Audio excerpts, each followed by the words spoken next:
अगर आप एक सच्चे सिनेमा लवर हो तो आज का दिन आपके लिए एक फेस्टिवल की तरह है। अवतार 2 रिलीज हुई है यार। ओ भाई, इस फिल्म का रिव्यू करना भी इस फिल्म के लिए मैं बेइज्जती मानता हूँ। जेम्स कैमरून भाई साहब ने जो हमें विजुअल्स दिए हैं, साला कभी जिंदगी भर नहीं भूलूंगा। वैसे तो यह फिल्म 3 घंटे 12 मिनट की है, लेकिन फिर भी बहुत छोटी लगती है। 13 साल लगे फिल्म के सीक्वल को बनाने में, क्योंकि फिल्म को बनाने के लिए जो टेक्नोलॉजी चाहिए थी वो उस टाइम अवेलेबल ही नहीं थी। खैर, हम इन सब चीजों की बात नहीं करेंगे।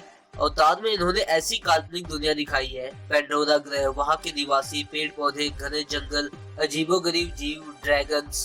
जेम्स कैमरून ने बिग स्क्रीन पर इन सबको इस तरह उतारा है कि यार मैं बिक गया इस फिल्म के लिए।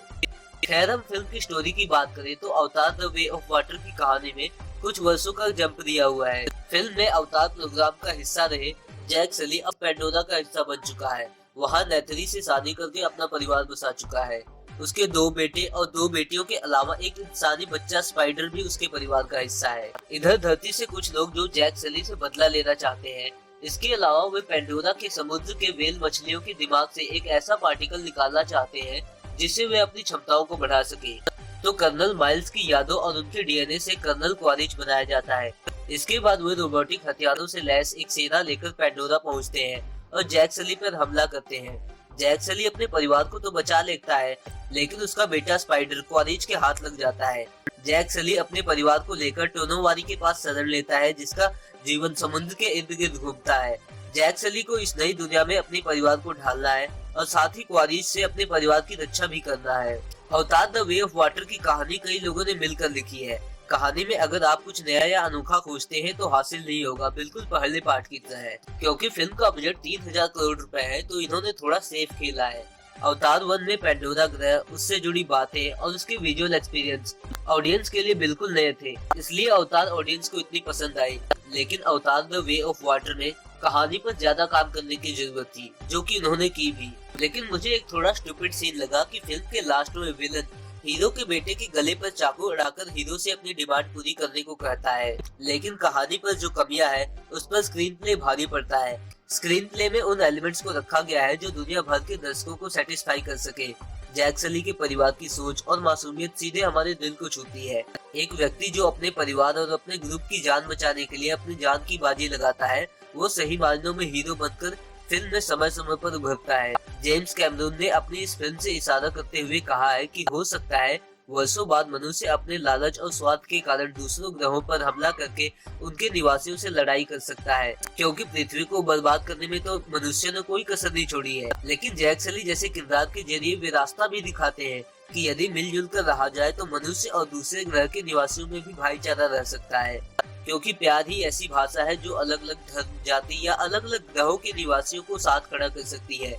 तरक्की के लिए प्रकृति की विनाश की सोच वालों के लिए भी जेम्स कैमरून की यह फिल्म एक थप्पड़ है। फिल्म में मौजूद कई जीव जंतु महत्वपूर्ण किरदार निभाते हुए दिखाई देते हैं। इससे पता लगता है कि प्रकृति जितनी इंसानों की है उतनी जीवों की भी। अवतार द वे ऑफ वाटर में जेम्स कैमरून ने तसल्ली से ये बात कही है, इसलिए शुरुआत में फिल्म बहुत स्लो लगती है। कैरेक्टर्स के डेवलपमेंट में उन्होंने काफी समय खर्च किया है। शुरुआत में लंबा वॉइस ओवर भी है, क्योंकि सीक्वल 13 साल बाद आया है, इसलिए यह जरूरी भी है। फिल्म लगभग 1 घंटे बाद पेस पकड़ती है और अंत में एक एक्सप्रेस वे की तरह भागती है। क्लाइमेक्स लंबा है, लेकिन बहुत ज्यादा शानदार है और फिल्म की ग्लोरी को भी डिफाइन करता है। अब मेरा मानना ये है कि फिल्म का हीरो जैक सली नहीं, बल्कि बतौर डायरेक्टर जेम्स कैमरून है। विजुअल इफेक्ट्स, कहानी और एक्शन का इन्होंने ऐसा बैलेंस और ऐसा कॉम्बिनेशन बनाया है कि अक्सर देखा जाता है कि स्पेशल इफेक्ट्स कहानी पर हावी हो जाती है, लेकिन यहाँ ऐसा नहीं होता। पानी के अंदर की दुनिया लाजवाब तरीके से नजर आती है। 3 घंटे तक आपको लगता है कि आप एक समुद्र में घूम रहे हो। अगर 3 घंटे तक आपको लगता है कि आप एक समुद्र में घूम रहे हो तो इसका पूरा क्रेडिट जेम्स कैमरून और उनकी तकनीकी टीम को जाता है। Cinematography, visual effects, special effects, costume, makeup, background music जैसे टेक्निकल एस्पेक्ट्स पर फिल्म खरी उतरती है। वैसे तो यह फिल्म 4D वर्जन के लिए 4D में रिलीज हुई है, लेकिन आप इसे कम से कम CD या IMAX 3D में जरूर देखें, क्योंकि फिल्म का बजट 3000 करोड़ रुपए है। इसलिए 3.25 घंटे की फिल्म में कुछ दृश्यों को जरूरत से ज्यादा लंबा खींचा गया है, लेकिन इनसे कोई शिकायत नहीं होती। Sam Worthington, Zoe Saldana, Sigourney Weaver, Stephen Lang, Kate Winslet सहित सारे कलाकारों की एक्टिंग अद्भुत है, मास्टरपीस है। एक अलग प्लेनेट के निवासियों की बॉडी लैंग्वेज और फेशियल एक्सप्रेशन को उन्होंने जिस तरह पकड़ा है वो बहुत ही ज्यादा तारीफ के काबिल है। अवतार द वे ऑफ वाटर प्यार, भाईचारे, परिवार, रिश्ते और शांति की बात करती है, जिसकी पूरी दुनिया को आज सख्त जरूरत है। आपको इसका एक्सपीरियंस कैसा लगा हमें कमेंट करके जरूर बताइए।